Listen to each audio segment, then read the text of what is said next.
Bonjour à tous, nous vous proposons aujourd'hui l'audiobook de l'ouvrage de Wilhelm Busch, Jésus notre paix. Il s'agit de 6 prédications qui ont été retranscrites, d'où un style vivant, oral et qui touche le cœur de ses auditeurs.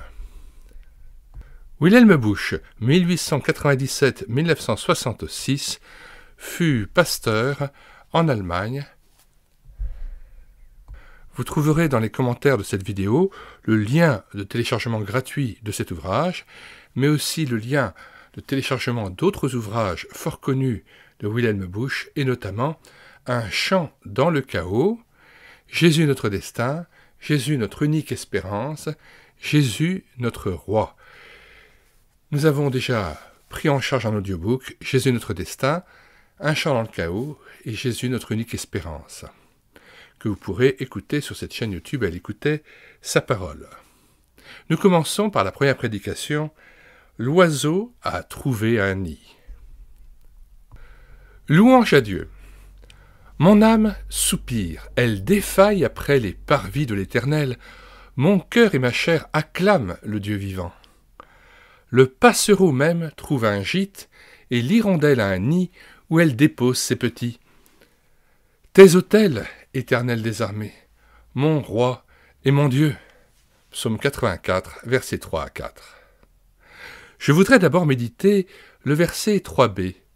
Mon cœur et ma chair acclament le Dieu vivant. N'est-elle pas surprenante la façon dont le psalmiste exprime son état d'âme? S'il avait simplement déclaré « Mon âme acclame le Dieu vivant », nous aurions compris. Mais pourquoi dire « ma chair » ? Parce que l'être tout entier du psalmiste, des pieds à la tête, se réjouit dans le Dieu vivant. Ces paroles reflètent quelque chose de la vitalité du chrétien authentique. Alors que je poursuivais mes études de théologie, je fus sollicité un jour pour faire une conférence à l'École nationale des travaux publics sur le thème. Pourquoi les gens sont-ils si blasés ?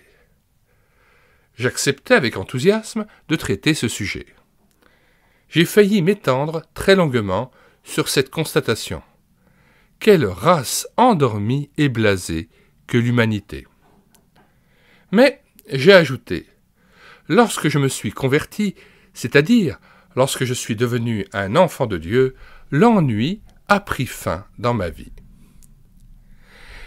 Il existe effectivement une vitalité, une joie de vivre, de nature spirituelle.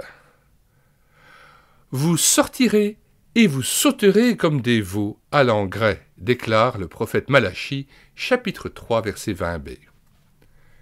Je pense encore à l'exemple de David, qui a sauté et dansé devant l'arche de l'Alliance, au point de s'attirer le mépris de sa femme Michal.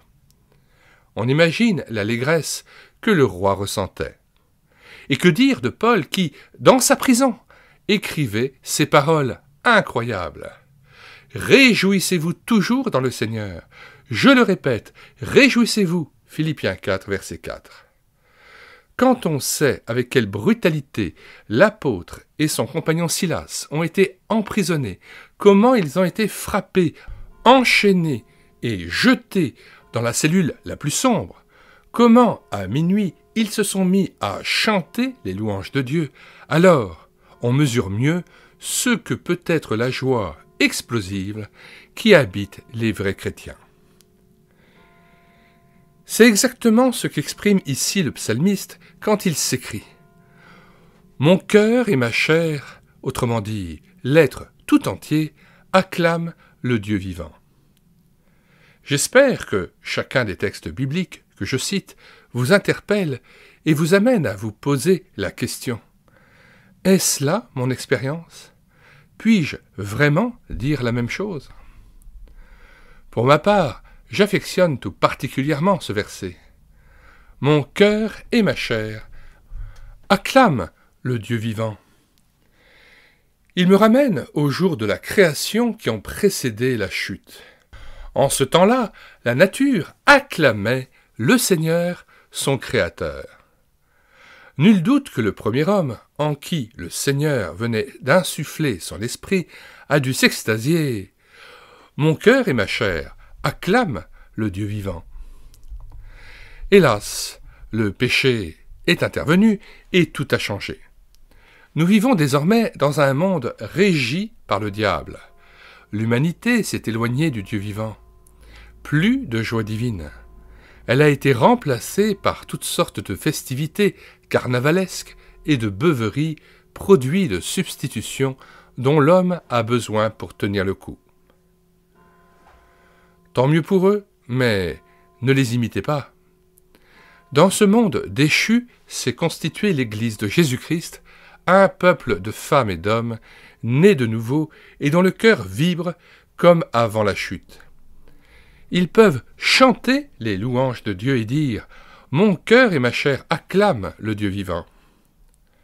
Ce cri parcourt toute l'Écriture. Il serait fort instructif de faire l'étude de ce thème. Il prend naissance lors de la création et se poursuit jusque dans la nouvelle création dont parle l'Apocalypse. Relisez le dernier chapitre de ce livre.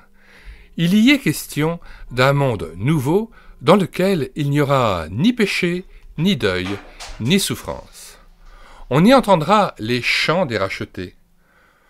Mon cœur et ma chair acclament le Dieu vivant. Le Dieu vivant. Dieu est présenté comme un Dieu vivant. Permettez-moi de m'arrêter quelques instants sur cet aspect. Le monde parle beaucoup de Dieu, mais il s'agit rarement du Dieu vivant. Déjà, sous l'Ancienne Alliance, les prophètes raillaient les idoles. Elles ont des yeux et ne voient pas, des oreilles et n'entendent pas. Elles ne sont que du bois et de la pierre. Les prophètes tournaient en dérision les païens qui adoraient des divinités mortes, des dieux qu'ils avaient eux-mêmes fabriqués. Le monde actuel a aussi ses idoles, le christianisme également. Il y a quelques années, Robinson, un évêque anglican, a publié un livre intitulé « Honest to God », traduit en français sous le titre « Dieu sans Dieu » aux nouvelles éditions latines. Il déclare dans cet ouvrage que la conception d'un Dieu au-dessus, entre guillemets, du monde, extérieur au monde, est un reliquat de la mythologie. Il propose sa propre définition de Dieu, le fond de notre être même, entre guillemets. Êtes-vous plus au clair maintenant? Certainement pas, moi non plus, pures élucubrations que tout cela. On ne parle pas du même Dieu, de celui auquel David avait affaire. J'ai souvent l'impression qu'on parle de Dieu à la légère, même parmi nous. Le fait qu'il soit présent et qu'il vive n'inspire ni crainte ni joie. On se sert du nom de Dieu et de l'idée de Dieu, mais il n'évoque pas le Dieu vivant, celui que l'on rencontre. Pour ma part, l'idée de Dieu n'est pas en mesure de me procurer de la joie. Penser au fond de l'être même ne me rend pas heureux. Mon cœur et ma chair acclament le Dieu vivant. Pascal, le célèbre mathématicien et philosophe, s'en était bien rendu compte lui aussi. Dans la doublure de son vêtement, on découvrit, après sa mort, une confession qui débute ainsi. Pas le Dieu des philosophes, ni celui des savants, mais le Dieu d'Abraham, d'Isaac et de Jacob. C'est le Dieu qui a agi, parlé, appelé, celui qui a fait irruption dans la vie des hommes. Ce Dieu-là, ce Dieu vivant, êtes-vous bien sûr de le connaître? Cette année, je suis particulièrement sensible à l'aspect qui scandalise les érudits qui se penchent sur l'Ancien Testament, à savoir la révélation d'un Dieu tellement humain, un Dieu capable de se mettre en colère. Je trouve cette réalité tout simplement extraordinaire.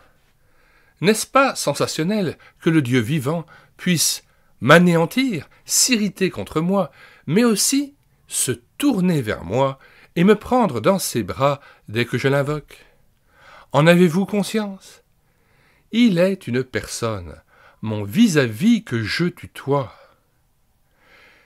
Il m'arrive souvent de me dire à mon réveil « Quelle chance tu as, Wilhelm, de n'avoir pas à accomplir des devoirs religieux pénibles, car tu as un Dieu vivant. » Dès le matin, ma première pensée va vers lui pour lui dire « Bonjour ». Ne croyez pas qu'il y ait là de la familiarité mal placée. Quand je lui adresse ma première prière pour le remercier d'être encore en vie, de pouvoir jouir d'une nouvelle journée, de me compter toujours parmi ses enfants, c'est une autre façon de lui dire « Bonjour ». Croyez-moi, on achoppe aux histoires de la Bible uniquement parce qu'on voit Dieu à travers une doctrine ou un dogme, parce qu'on s'est forgé de lui une conception vidée de sa substance. C'est un Dieu fabriqué de toutes pièces. Il n'est pas étonnant que le Dieu présent dans l'Écriture, le Dieu vivant, dérange et irrite. On pourrait dire de moi ce que le professeur Toluc a déclaré de Gottlieb Daniel Krummacher, le puissant évangéliste de Wuppertal. C'est un passionné de la folie de Dieu. Ce qui, dans la Bible, choque les hommes, c'est précisément ce qu'il y a de plus beau, c'est-à-dire la révélation d'un Dieu vivant, un Dieu qui agit, un Dieu à qui nous devrons rendre compte. Jamais je n'aurais accepté d'exercer un ministère pastoral pendant 40 ans si je n'avais pas pu compter sur un Dieu vivant. Beaucoup parmi vous sont des preuves vivantes de l'irruption de Dieu dans l'histoire des hommes et des femmes qu'il a arrachés aux ténèbres pour les attirer à lui. Je le souligne encore une fois, notre Dieu est un Dieu vivant en qui l'on peut vraiment se réjouir, que l'on peut acclamer avec enthousiasme. Les autels de Dieu. Le verset 4 indique pourquoi on peut se réjouir dans le Dieu vivant. Le passereau même trouve un gîte et l'hirondelle a un nid où elle dépose ses petits. Tes autels, Éternel des armées, mon roi et mon Dieu. Avez-vous bien prêté attention à la lecture du verset? N'aurions-nous pas dû lire « Mon cœur et ma chair se réjouissent du Dieu vivant. Je me réjouis d'un bon repas, d'une excellente nouvelle, d'une amitié. » Mais le texte inspiré dit « Mon cœur et ma chair se réjouissent dans le Dieu vivant. » On ne peut donc expérimenter cette joie que lorsqu'on est devenu parfaitement un avec Dieu, lorsqu'on est en paix avec lui. Une personne inconvertie ne vit pas en paix avec le Dieu vivant. C'est pourquoi elle vit toujours dans la peur de Dieu. Aux athées qui prétendent qu'il n'y a point de Dieu, je rétorque. Parce que vous avez peur de lui, vous avez décrété qu'il n'existe pas. Si je suis en paix avec le Dieu vivant, alors je peux me réjouir pleinement en lui. Le verset 4 montre comment vivre en paix avec Dieu. Le passereau même trouve un gîte, et l'hirondelle a un nid où elle dépose ses petits. Voilà l'extraordinaire. Le psalmiste compare son âme et son cœur à une hirondelle en perpétuel mouvement. Petit garçon, je passais souvent mes vacances chez mes grands-parents à la campagne. Là, j'observais les incessantes allées et venues des hirondelles qui ramenaient de la nourriture à leurs petits déposés dans le nid qu'elles avaient construit dans la grange. Jamais de repos pour ces oiseaux. Le soir, quand les hirondelles décrivent leur courbe dans le ciel, vous avez du mal à les suivre du regard. Elles changent si souvent de direction. C'est le type même de l'oiseau constamment en mouvement. L'auteur compare son cœur à l'hirondelle. Comme elle, il est agité. Que de pensées, de soucis, de détresse, de tentations, de péchés, de sentiments de culpabilité qui l'assaillent. Par nature, nous sommes des êtres inquiets, sans paix intérieure, comme l'hirondelle. Mais le psalmiste peut témoigner d'un changement. Mon cœur agité a enfin trouvé le repos. L'hirondelle a découvert un nid où elle dépose ses petits. Comme l'hirondelle a trouvé un nid, ainsi mon âme a trouvé un lieu de repos auprès des autels de Dieu. Qui sont ces autels de Dieu? N'oublions pas le contexte vétérotestamentaire de ce psaume, c'est-à-dire que le psaume appartient au contexte de l'Ancien Testament. Il s'agit de la prière d'un homme dont la pensée est orientée vers le temple. Mais le culte de l'Ancien Testament n'est que l'ombre de la réalité néo-testamentaire et annonce le Seigneur Jésus-Christ. C'est pourquoi les autels du temple, auprès desquels le psalmiste a trouvé le repos, préfigurent des réalités du Nouveau Testament. Le temple abritait 2 autels. L'un, en airain, était situé dans le parvis. On y offrait les sacrifices pour le péché. Lorsqu'un Israélite s'était rendu coupable d'une transgression, il apportait un agneau, l'égorgeait et le brûlait sur cet autel. Il obtenait ainsi l'expiation de son péché. Même lorsqu'il n'y avait pas de sacrifice pour des péchés particuliers, il fallait néanmoins qu'il y ait toujours un agneau qui soit consumé par le feu sur l'autel. Ce type de sacrifice permanent cessait uniquement pour faire place à des sacrifices spéciaux rendus nécessaires à cause de péchés précis. Le feu y était entretenu de façon continuelle pour que la fumée puisse monter vers Dieu nuit et jour. L'agneau sacrifié était chargé des péchés et de la culpabilité d'Israël. Il se substituait au vrai coupable. Si un Israélite était soudain pris de peur en pensant à sa culpabilité devant Dieu, il lui suffisait de lever les yeux et d'apercevoir la colonne de fumée montant vers le ciel. Il savait alors que le pardon de ses fautes se trouvait dans cette fumée, car un agneau avait été sacrifié à sa place. Comment ne pas évoquer ici le témoignage de Jean-Baptiste ?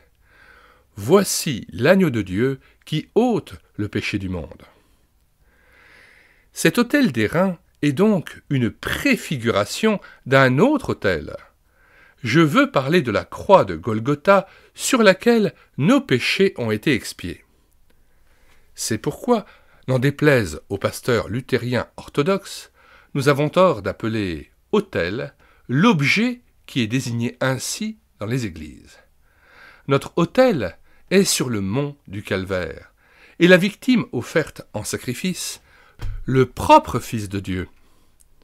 Une paix véritable envahit mon cœur lorsque je me dis que le Seigneur Jésus a porté le péché du monde, et donc le mien aussi. À la croix, j'obtiens le pardon de mes fautes, c'est là qu'a été scellée la réconciliation avec Dieu. La victime remplissait toutes les conditions requises par Dieu.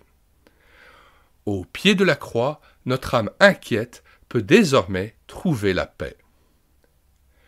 Croyez-le, si je n'étais pas sûr que le Fils de Dieu a réellement porté les péchés du monde, que son sang représente vraiment le prix de ma rançon, si je n'étais pas convaincu que j'ai été racheté par Dieu et pour Dieu, et qu'il me suffit d'accepter son pardon, si je n'avais pas la certitude qu'un simple regard sur la croix procure la paix avec Dieu, je ne pourrais pas vivre.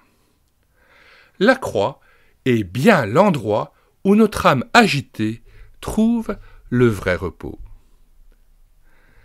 C'est à l'ombre de tes ailes qu'est le vrai repos. Là, plus de douleurs cruelles, là, plus d'angoisse mortelle, là, plus d'écrasant fardeau, c'est le vrai repos. Ce verset, le passereau même trouve un gîte et l'hirondelle un nid où elle dépose ses petits. Tes autels éternels des armées, mon roi et mon Dieu, évoquent une expérience particulière de ma vie. C'était le 5 mars 1943. Ce jour-là fut déclenchée la première grande attaque aérienne des Alliés sur Essen. C'était apocalyptique. Notre maison fut la proie des flammes. Au petit matin, mon épouse, nos enfants, encore petits à cette époque, et moi-même, sales, couverts de suie, démunis de tout, nous nous sommes rendus chez le vicaire. Nous ne savions pas où aller. Beaucoup d'entre vous ont certainement connu cela, n'est-ce pas? J'étais désemparé. J'étais devenu sans domicile fixe et pauvre comme Job.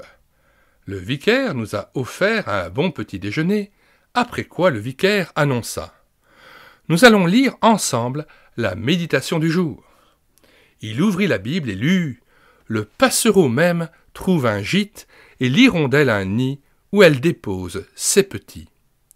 Tes autels, éternel des armées, mon roi et mon Dieu. » Mes chers enfants, dis-je après la lecture, nous ne sommes plus sans domicile.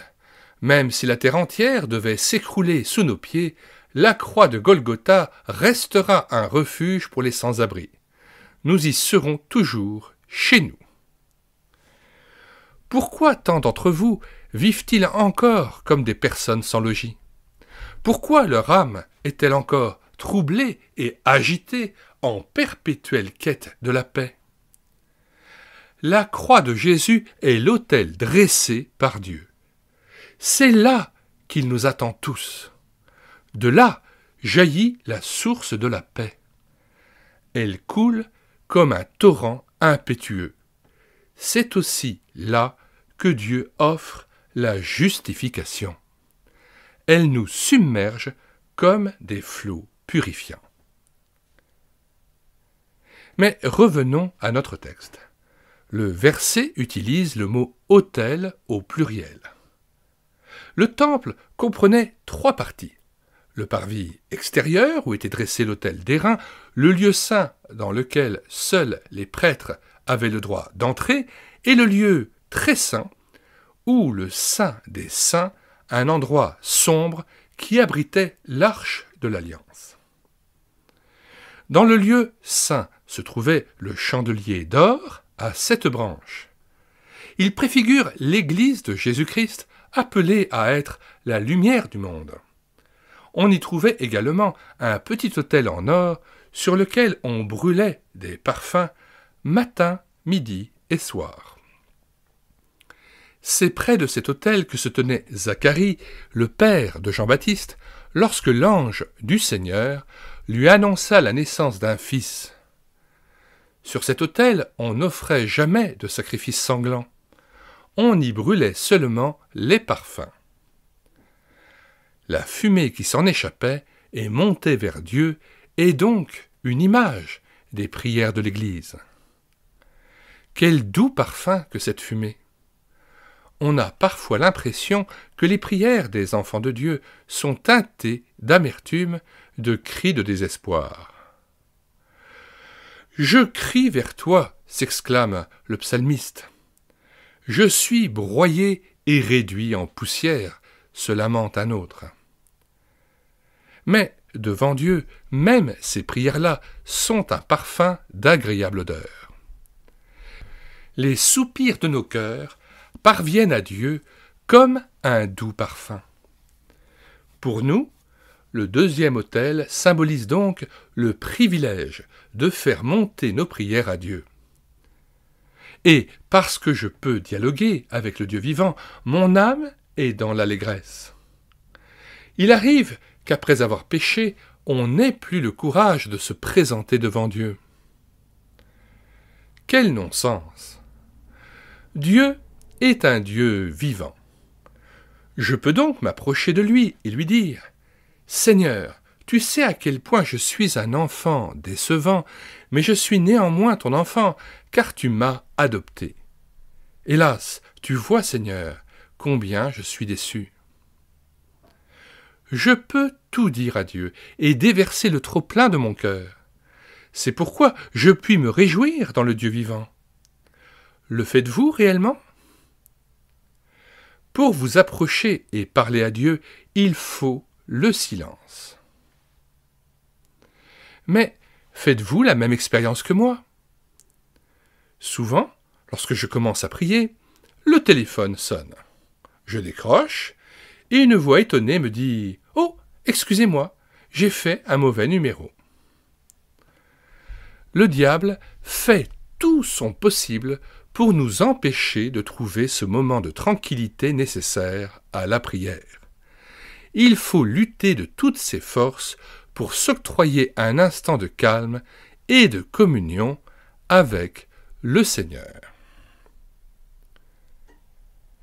Alors, c'est le moment de la prédication de Wilhelm Busch que nous avons choisi pour lire l'intégralité du psaume 84 avant de poursuivre la lecture de ce passage. Psaume 84, qui fait l'objet de la méditation de Wilhelm Busch.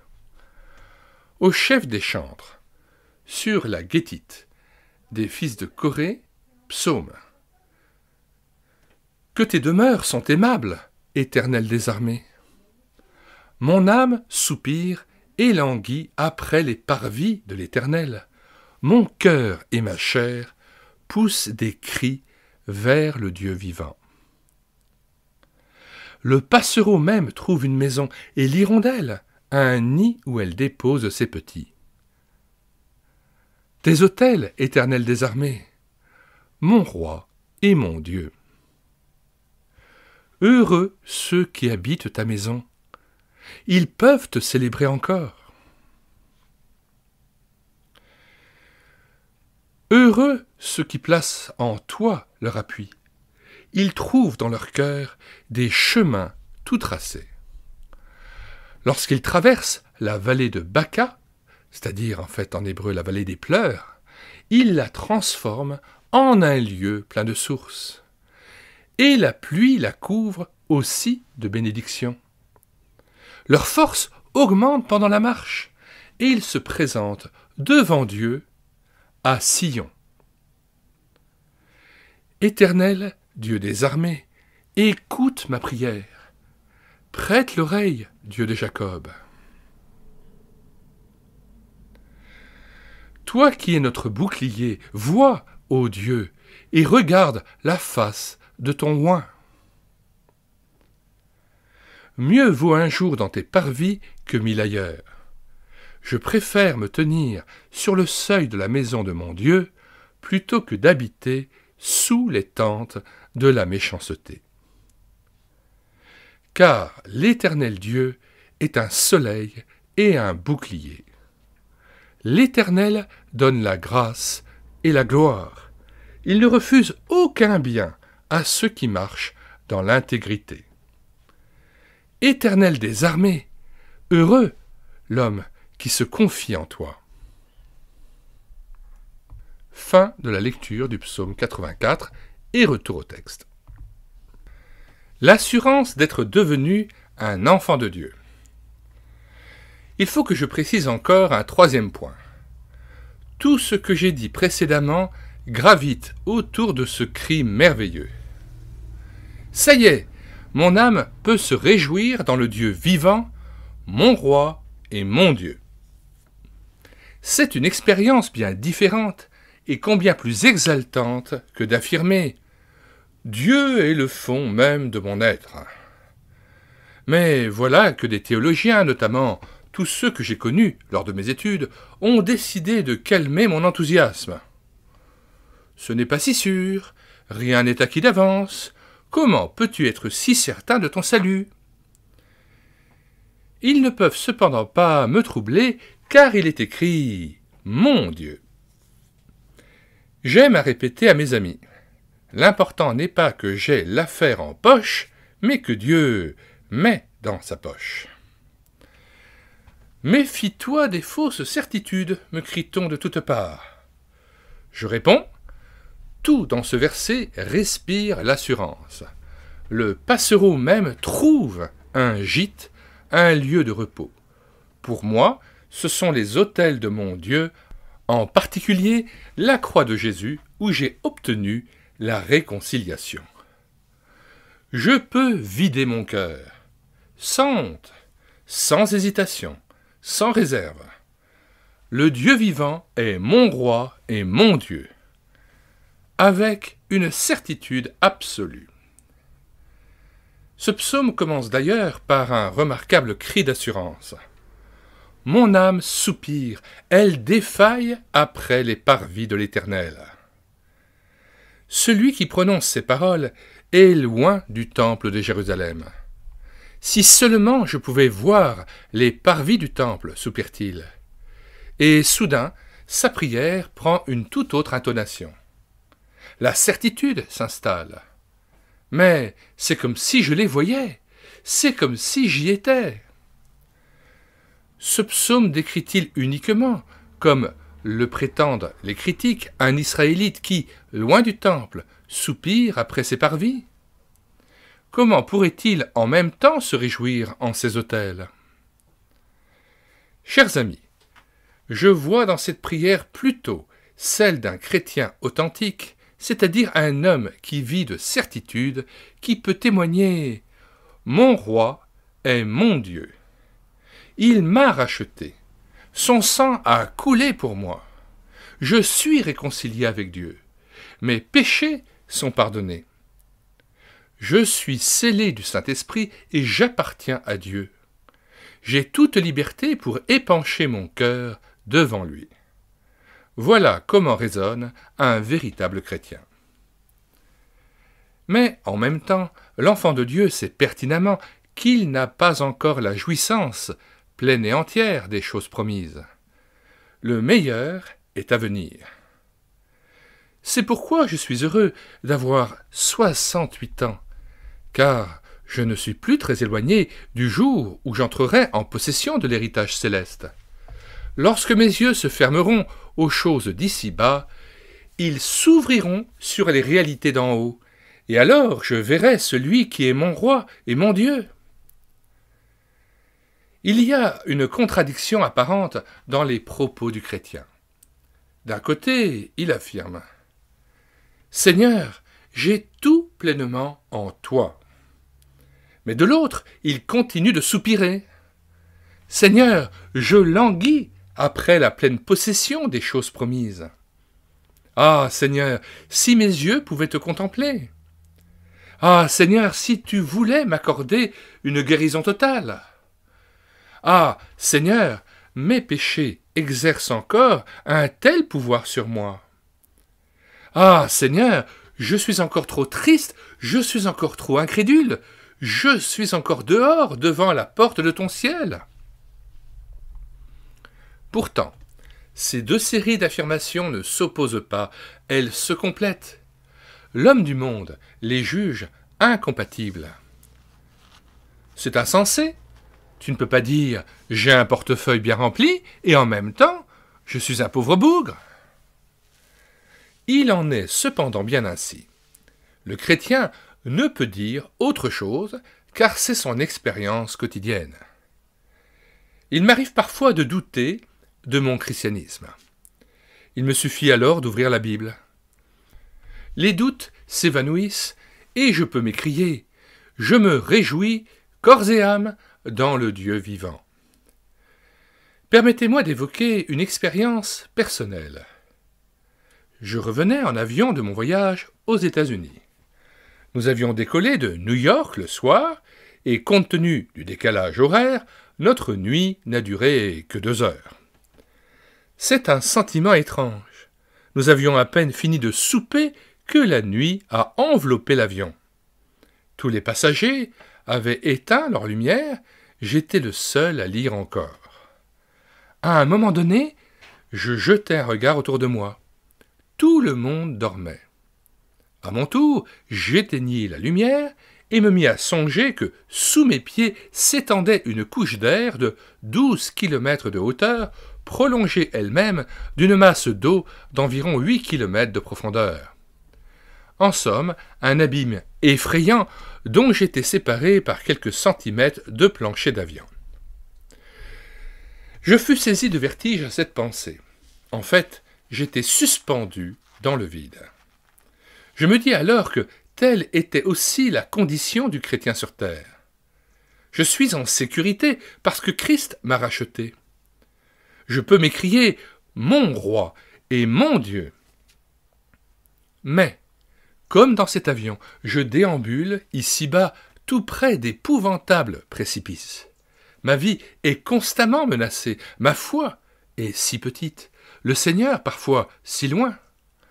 Je me sens si seul par moments, sans parler de tout le reste. Ce sont ces gouffres qui constituent le fond même de mon être. Nous planons bien haut, au-dessus de ces crevasses profondes. Des textes comme celui que nous méditons, « Ma chair et mon cœur acclament le Dieu vivant. Mon roi et mon Dieu nous aident à conserver notre envol. » Quand j'ai pris conscience du vide qui s'étendait sous mes pieds, je me suis dit « Vivement que nous atterrissions !» C'est ce même sentiment que j'éprouve en tant que chrétien. En Christ, je suis à l'abri dans l'avion de ce monde, mais je vis dans l'attente de mon atterrissage dans l'autre monde. Là, je poserai mes pieds sur le vrai sol ferme. Il n'y aura plus de néant sous moi. Je serai vraiment à la maison, chez moi. Ce paradoxe de la vie chrétienne, à savoir l'assurance que nous possédons tout et pourtant que nous attendons tout, parcourt toute l'Écriture. Prenons un exemple. Dans sa première épître, Jean écrit « Celui qui a le Fils a la vie ». Mais dans la même lettre, l'apôtre déclare « Ce que nous serons n'a pas encore été manifesté. Mais nous savons que lorsqu'il sera manifesté, nous serons semblables à lui parce que nous le verrons tel qu'il est. » On trouve donc dans la même lettre « Il a » et « n'est pas encore manifesté ». Les chrétiens sont des gens qui vivent dans l'attente joyeuse du monde à venir. Et je ne me laisserai pas troubler par ceux qui prétendent que cela ne se produira qu'après la résurrection. Je suis convaincu pour ma part qu'à l'instant même où mes yeux se fermeront définitivement ici-bas, j'entrerai dans le monde nouveau. Nous le verrons tel qu'il est.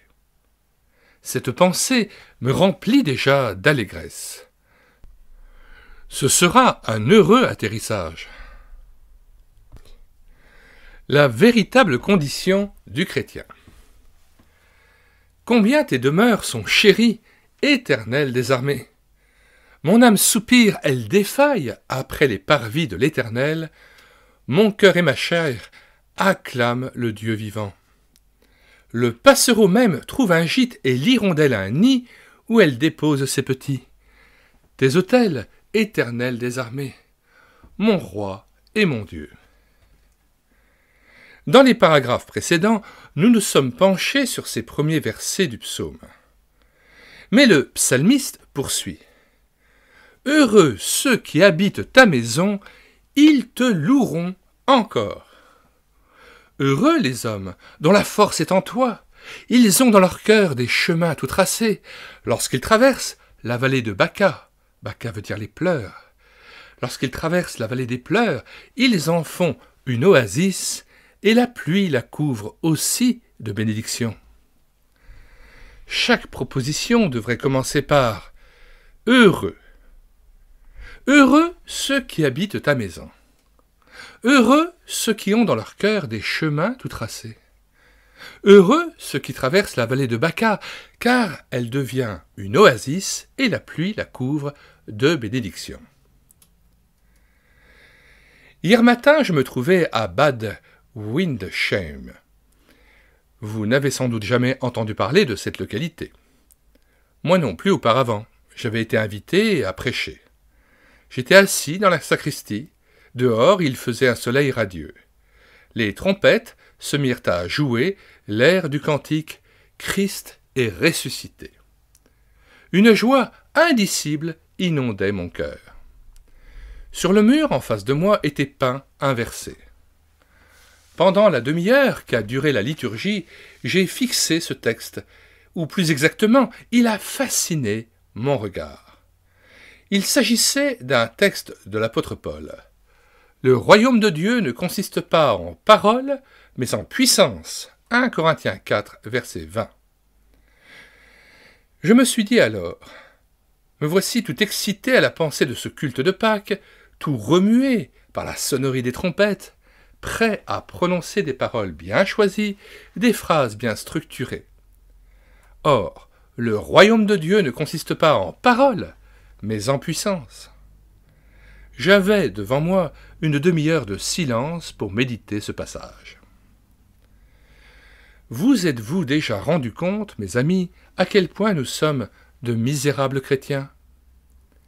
Combien peu nos vies laissent voir cette puissance de Dieu manifestée en Jésus et que le Seigneur voudrait aussi manifester en nous?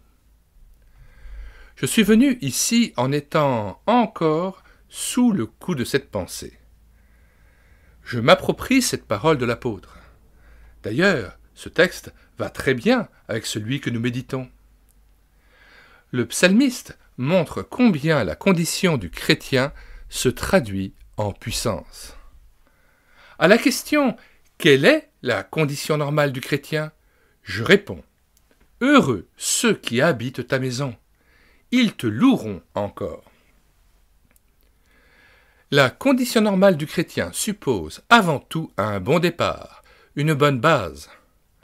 Habiter dans la maison de l'Éternel. N'importe quel théologien vous dira que ce psaume est un chant qu'entonnaient les pèlerins se rendant à Jérusalem lors des fêtes. L'Israélite se disait « Moi, j'habite en Galilée. Heureux ceux qui peuvent constamment demeurer dans la maison du Seigneur. » C'est possible, mais ce qui m'intéresse au premier chef, c'est ce que ce psaume signifie pour moi. L'explication des théologiens n'est pas très sûre. En effet, personne n'habitait dans le temple de Jérusalem. Seul Dieu y avait établi sa demeure. Les prêtres s'y rendaient pour accomplir leur service, mais ils n'y habitaient pas. Le temple n'était pas un logement de fonction abritant le sacristain à l'étage et le pasteur au rez-de-chaussée. Le temple n'était habité par personne. C'est pourquoi les paroles du psaume « Heureux ceux qui habitent dans ta maison » ne peuvent s'appliquer qu'à une autre réalité de nature spirituelle. Ne cherchons donc pas à comprendre le sens littéral de ce chant, mais appliquons-nous à en découvrir la portée spirituelle. Que signifie donc l'expression « habiter dans la maison de l'Éternel » ? En réfléchissant à la meilleure façon de vous expliquer ces mots, il m'est venu à l'esprit le texte d'Éphésiens 2, verset 19. Ainsi donc, vous n'êtes plus des étrangers ni des gens de passage, mais vous êtes concitoyens des saints, membres de la famille de Dieu. Habiter dans la maison de Dieu, c'est être devenu membre de sa famille. Plus des étrangers ou des gens de passage. Permettez-moi une illustration.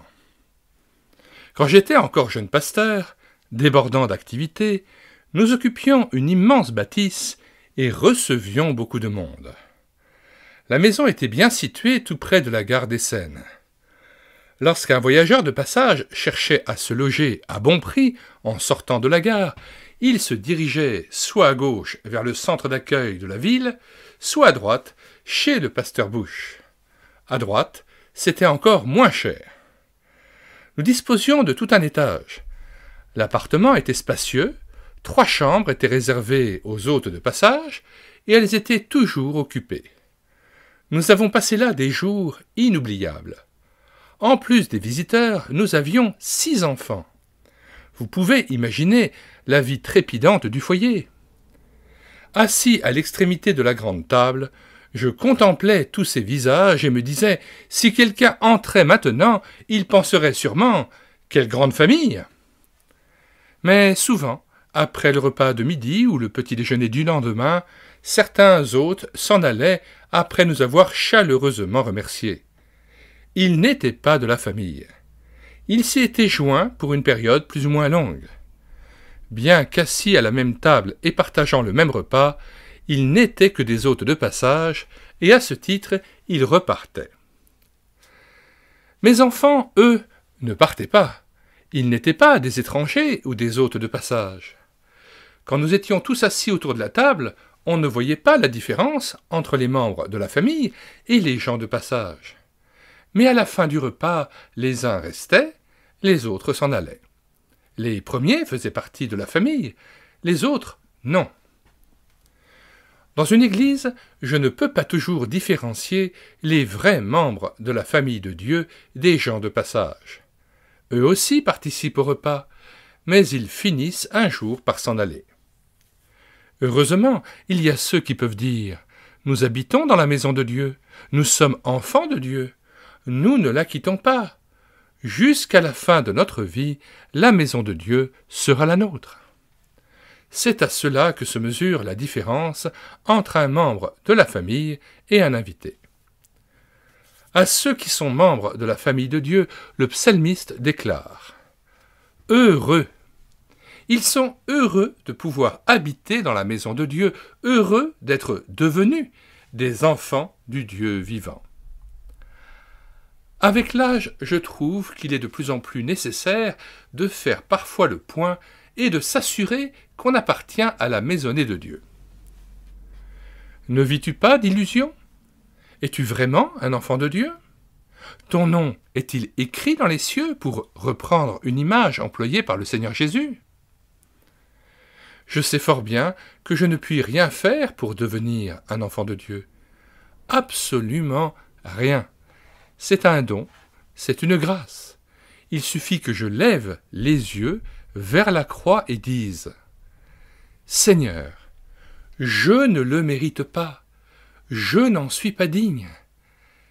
Mais tu m'as racheté, tu m'as délivré de l'emprise du monde et de l'enfer. Tu as payé un prix élevé. » On dit souvent que les gens ne comprennent plus ce langage. Dans ces conditions, je ne peux pas leur venir en aide. Cela peut scandaliser, mais il faut être clair. Celui qui ne comprend pas n'est pas un enfant de Dieu. Le message est pourtant simple. Jésus a payé le prix de ma rançon pour que j'appartienne à Dieu. Je saisis cette réalité par la foi. On peut exprimer la même vérité autrement. Jésus m'a réconcilié avec Dieu. En tant que grand prêtre, il s'est offert lui-même en sacrifice d'expiation afin que j'aie la paix avec Dieu. Si j'imprime à ma vie une autre direction, si je me livre volontairement à Jésus-Christ, je deviens un enfant de Dieu. Alors, quel que soit l'endroit où je me trouve, j'habite dans la maison de Dieu. Telle est la condition normale du chrétien. Il n'est plus un étranger, ni une personne de passage, il est l'enfant de la maison. Est-ce bien là votre condition? La louange des enfants de Dieu. Le lecteur est sans doute quelque peu troublé par la suite du verset. Ils le loueront encore. Psaume 84, verset 4. Heureux ceux qui habitent ta maison, ils peuvent te célébrer encore. Ce matin, lorsque j'ai médité ce passage, je dois avouer que j'ai été interpellé. Si tel est le signe distinctif de ceux qui habitent dans la maison de l'Éternel, alors tu as encore de grands progrès à accomplir, me suis-je dit. J'ai quantité d'autres choses à faire. Je ne peux donc pas constamment entonner des cantiques de louange. Lorsque je prépare une étude biblique, je dois me concentrer sur le texte. Il est exclu que je chante en même temps. Pour une ménagère, c'est plus facile. Elle peut chanter en faisant la vaisselle, car son travail nécessite moins d'attention et de réflexion qu'un autre. Prenez le cas d'un gérant de magasin qui a le souci de rentabiliser son commerce. On l'imagine mal en train de pousser des « Alléluia » au lieu de vanter la qualité de sa marchandise au client qui vient d'entrer. Que signifient donc ces mots « Ils te loueront encore » ? Le chrétien a reçu le témoignage intérieur qu'il est enfant de Dieu. Cela lui procure une grande joie. Chaque fois que je songe à mon privilège d'être enfant de Dieu, j'exulte de bonheur. Quand je me réveille le matin, il me faut quelques minutes pour réaliser que la nuit est terminée et qu'une nouvelle journée d'activité m'attend.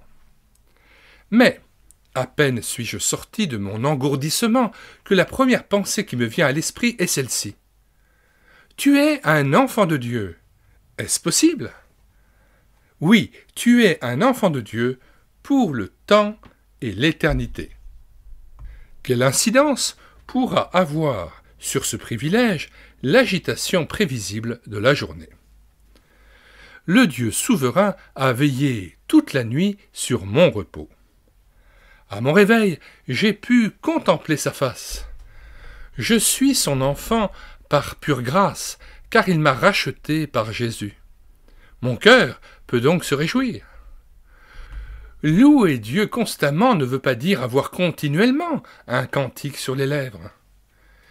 C'est plutôt le sentiment de joie et de bonheur qui inonde le chrétien, conscient d'être un enfant de Dieu. Un sentiment permanent.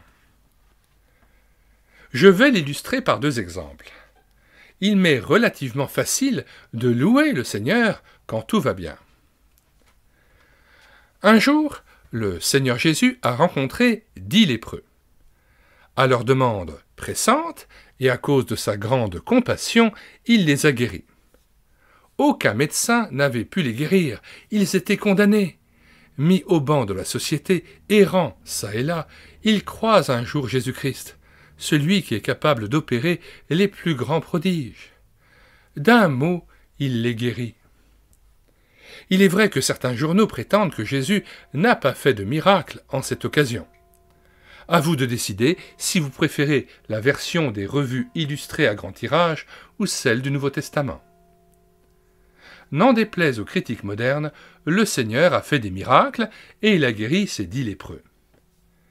Ils durent ensuite se présenter devant un médecin pour être examinés et obtenir un certificat de bonne santé nécessaire à leur réinsertion dans la société. À cette époque, c'étaient les prêtres qui remplissaient cette fonction. Ce devoir accompli, qu'ont-ils fait ? Un seul est revenu sur ses pas, s'est prosterné aux pieds de Jésus et l'a remercié. C'était un Samaritain, membre d'un peuple méprisé. « Où sont les 9 autres ?» demanda Jésus. « Ne les ai-je pas guéris ?» Ces 9-là n'étaient pas des enfants de Dieu. Ils ne le sont pas devenus par cette expérience. Car les enfants de Dieu n'oublient jamais l'auteur des bienfaits reçus et ils l'en remercient.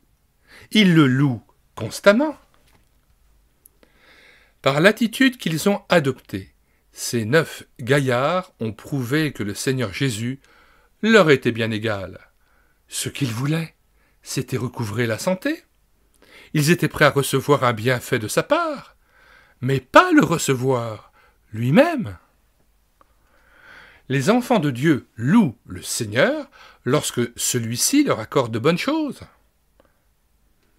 Le deuxième exemple que je veux évoquer est celui de Job. C'était un homme riche, comblé et heureux. Mais, un jour, il connaît un incroyable revers de fortune. En un instant, il est ruiné. Tous ses biens ont été détruits et ses enfants trouvent la mort. Le voilà réduit à la misère. C'est dans cet état d'extrême pauvreté qu'il prononce ces paroles admirables. « L'Éternel a donné et l'Éternel a ôté. Que le nom de l'Éternel soit béni. » Voilà aussi ce que signifie louer Dieu constamment. Les enfants de Dieu ne louent pas le Seigneur uniquement quand tout leur réussit. Même lorsque leur horizon s'assombrit et que les épreuves succèdent aux épreuves, ils peuvent dire que le nom de l'Éternel soit béni. Les plus grandes contrariétés ne peuvent étouffer le bonheur d'être enfant de Dieu. Que de fois, lors des dernières années de guerre, j'ai entendu les gens se plaindre. « Monsieur Bush, les bombes sont tombées sur ma maison et ont tout détruit. J'ai tout perdu. Pourquoi Dieu permet-il cela ?» Dans ces moments, j'aurais voulu leur donner une attestation scellée avec ces mots.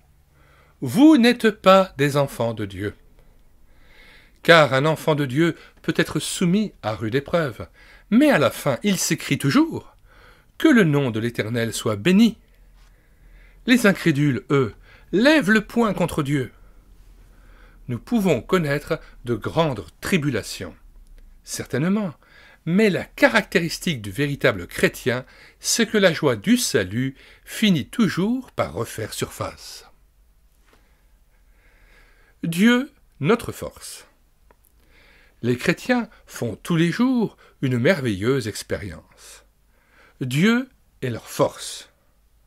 Heureux les hommes dont la force est en toi.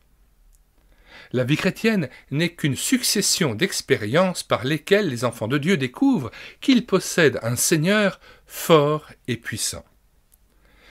Si ma conversion a été une aventure unique, ma vie chrétienne, en revanche, est une série d'aventures qui met en lumière la force du Seigneur.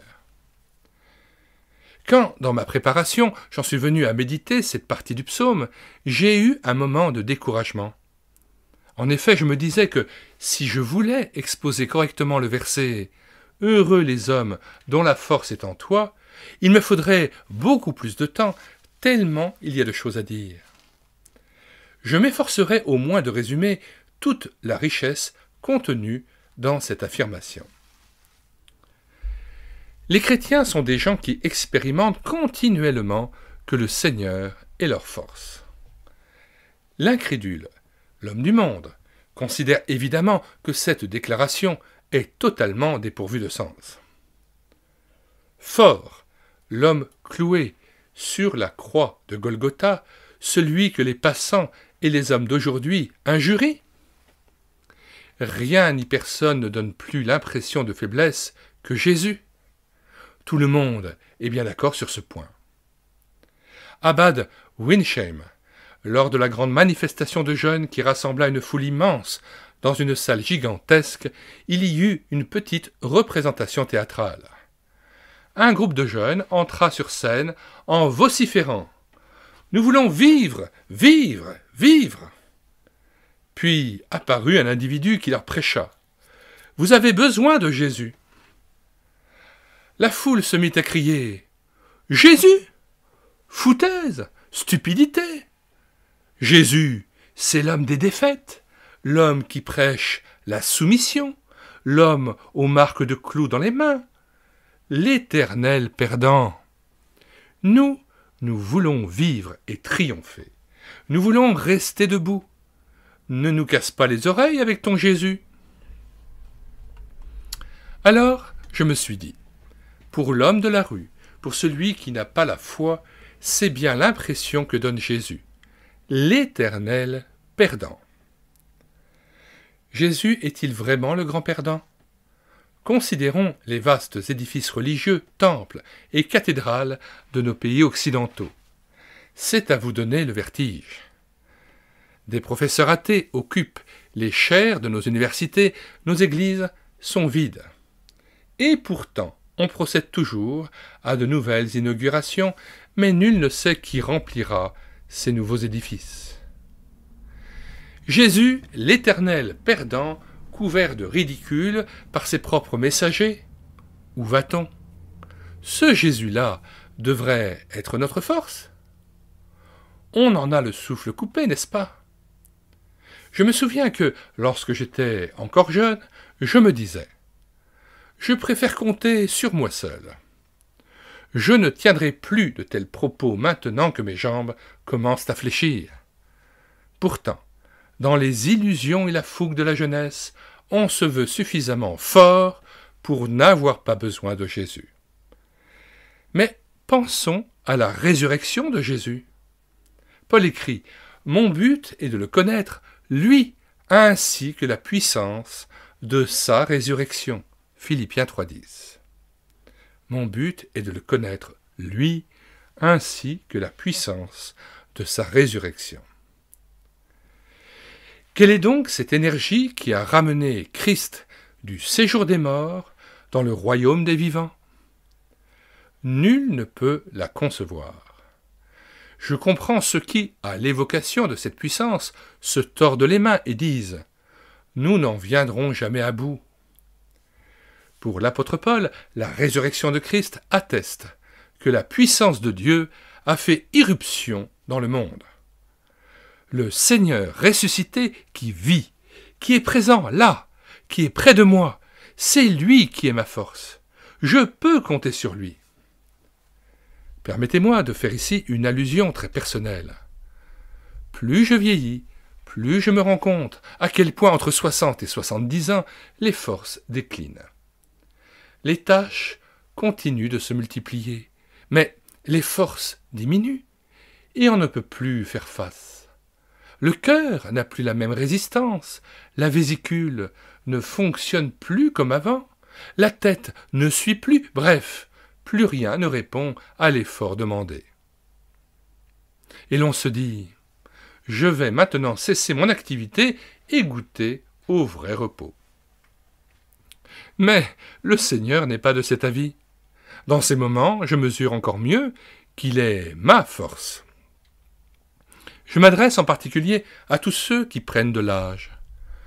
Plus nous déclinons, plus nous devons savoir que nous n'avons pas besoin de puiser la force en nous-mêmes, mais nous la recevons du Seigneur.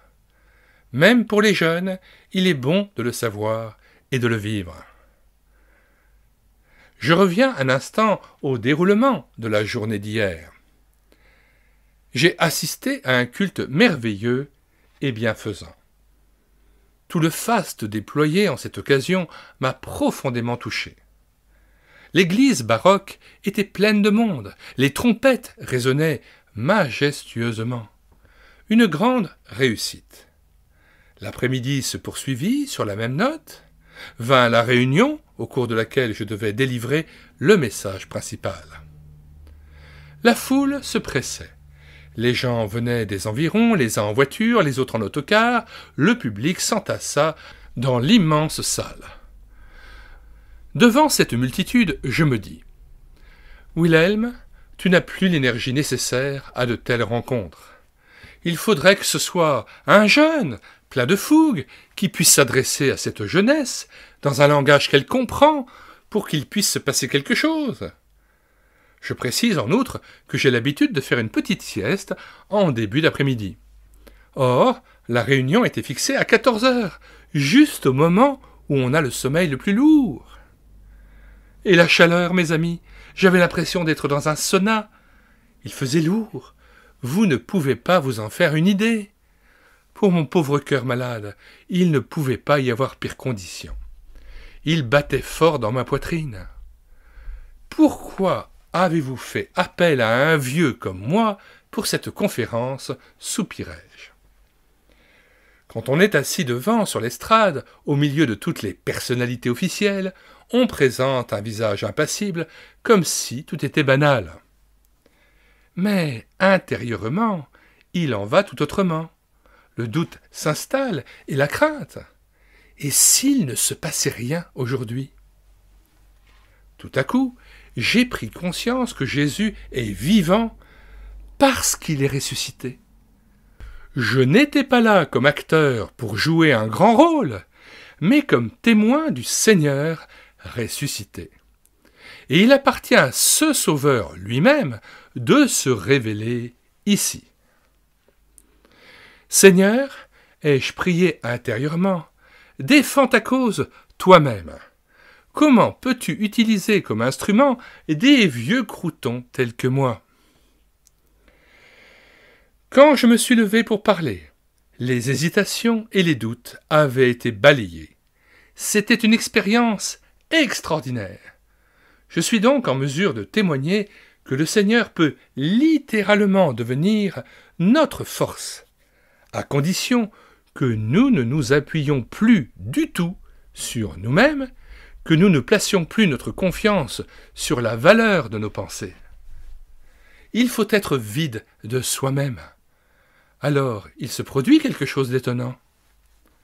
Ceci n'est pas valable uniquement dans l'accomplissement des tâches pastorales, c'est une expérience qui s'applique à n'importe quel métier. Pardonnez-moi de faire allusion à mon ministère de pasteur, mais j'en parle en connaissance de cause. Je ne peux pas me mettre dans la peau d'un directeur ou d'une ménagère. Je ne connais pas leur situation de manière précise et détaillée. La vôtre non plus. Mais vous pouvez sans cesse transposer à votre cas ce que j'ai dit de moi et ainsi faire l'expérience que le Seigneur est votre force. Je ne puis dire à quel point je suis heureux que Jésus soit si fort.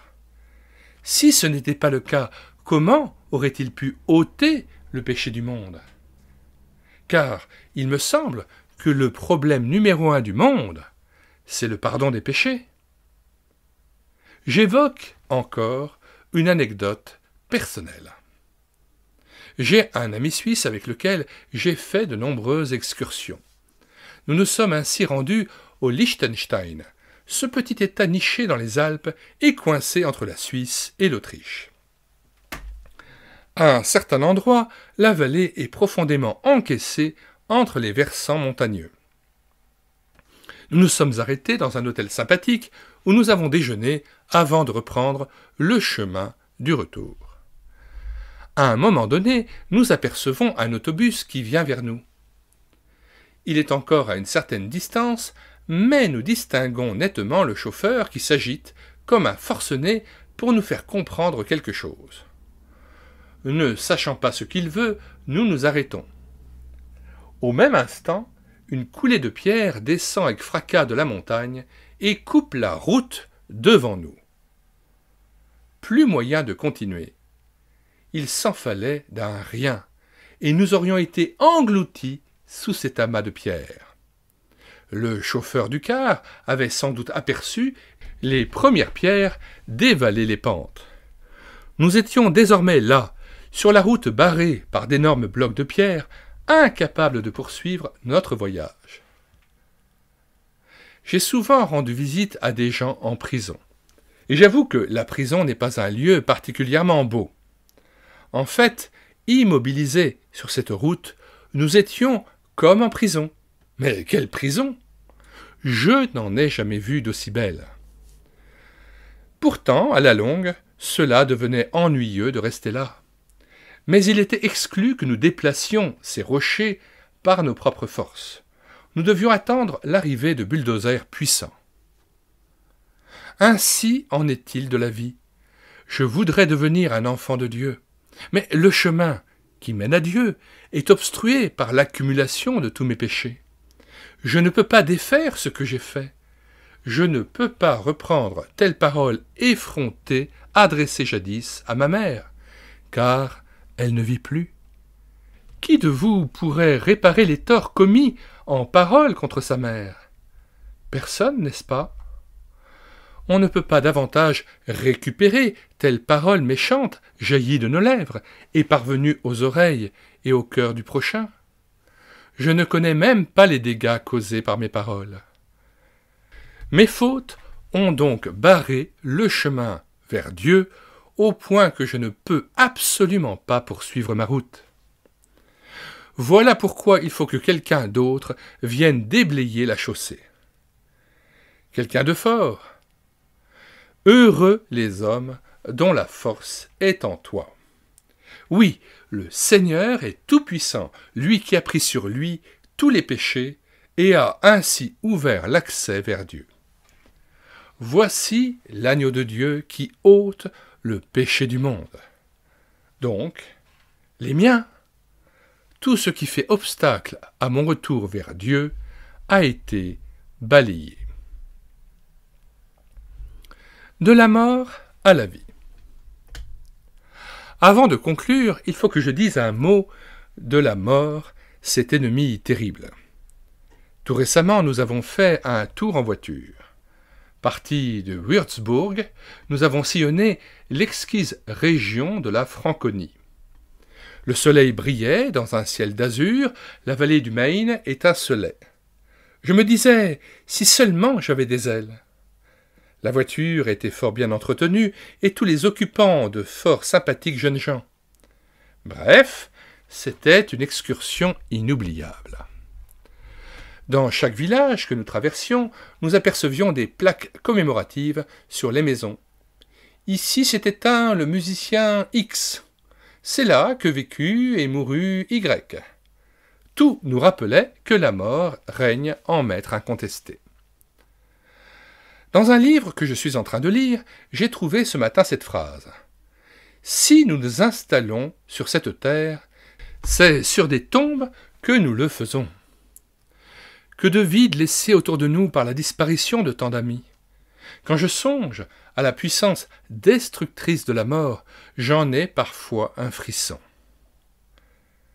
Heureux les hommes dont la force est en toi. Seigneur Jésus, tu me délivres des liens de la mort. Quand je suis au comble de l'anxiété, tu m'arraches à toutes les peurs et tu me fais vivre. Mes amis, qu'il est beau de placer sa confiance en celui qui est ressuscité des morts et qui procure la vie. La mort toute puissante peut ravir qui elle veut. Pas moi, jamais. Je voudrais encore illustrer la profondeur de la pensée exprimée par ce psaume et paraphraser le verset ainsi. Heureux les hommes qui sont raccordés au réseau électrique, car il est une source d'énergie. Je vais l'illustrer par deux exemples. Contre les maux de tête qui m'assaillent dès le matin, j'ai un remède, une tasse de café. Mais à cause de ma vésicule biliaire, je ne peux pas absorber n'importe quel café.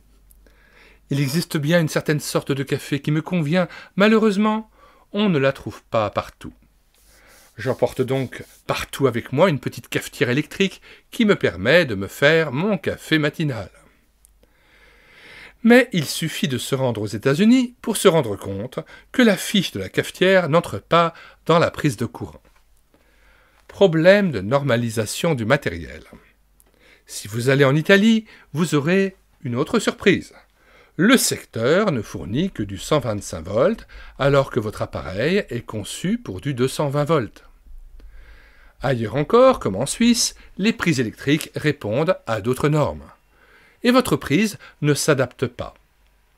Il faut alors prévoir un adaptateur. Bref, ce n'est pas toujours facile de se brancher sur le réseau pour en obtenir l'énergie nécessaire. Je peux donc me trouver dans un hôtel avec ma cafetière, mon café, mon filtre. L'hôtel possède l'électricité, la chambre est équipée de prises de courant. Pourtant, il arrive que je ne puisse pas faire fonctionner mon appareil, mon matériel n'est pas adapté à celui de l'hôtel. Il en va souvent ainsi dans la vie. Beaucoup de gens ont une réelle nostalgie de Dieu. Ils voudraient devenir enfants de Dieu. Le Seigneur Jésus, mort sur la croix de Golgotha et ressuscité au matin de Pâques, est là. Pourtant, il est évident que vous n'êtes pas « branché » entre guillemets sur lui. Quelle pièce manque-t-il pour que votre besoin soit satisfait à la source de toute énergie? Que pourrait être le bon raccord électrique entre guillemets? Un mot le résume, la prière de la foi, comme le déclare l'apôtre Jacques dans son épître. Seigneur Jésus, vois ma culpabilité. Aide-moi à croire de tout mon cœur que tu l'as ôté. Je dépose tous mes péchés au pied de ta croix. Tu sais que j'ai peur de la mort. Fais-moi la grâce d'entrer dans ta vie. Certes, je ne suis pas encore en mesure de te louer comme il faut. Pourtant, je te demande de remplir mon cœur de ta joie. Prier par la foi, c'est brancher ma vie sur la source d'énergie qui est en Jésus-Christ. Fin de la lecture de la première prédication intitulée « L'oiseau a trouvé un nid ». Bienheureux ceux qui placent en toi leur appui, ils trouvent dans leur cœur des chemins tout tracés. Leur force toujours augmente pendant la marche. Oh, que tes demeures sont aimables, éternelles. Mon âme soupire, languit de tes parvis. Mon cœur et ma chair poussent des cris vers mon Dieu. Éternel mon Dieu, écoute donc ma prière. Bienheureux ceux qui placent en toi leur appui, ils trouvent dans leur cœur des chemins tout tracés. Leur force toujours augmente pendant la marche. Le passereau lui-même trouve une maison, l'hirondelle un nid pour y mettre ses petits. Heureux sont tous ceux qui habitent ta maison, ils peuvent te célébrer encore et toujours. Bienheureux ceux qui placent en toi leur appui, ils trouvent dans leur cœur des chemins tout tracés. Leur force toujours augmente pendant la marche. Mon Dieu est un soleil et un surbouclier. Il ne refuse aucune bonté aux intègres. L'Éternel dispense la grâce et la gloire. Heureux celui qui met en toi sa confiance. Bienheureux ceux qui placent en toi leur appui. Ils trouvent dans leur cœur des chemins tout tracés. Leur force toujours augmente pendant la marche. Mieux vaut un jour dans tes parvis que 1000 ailleurs. Je préfère rester au seuil de ta maison, plutôt que d'habiter le palais des méchants. Car dans ta présence, ô Dieu, j'aime me trouver. Bienheureux ceux qui placent en toi leur appui, ils trouvent dans leur cœur des chemins tout tracés. Leur force toujours augmente pendant la marche.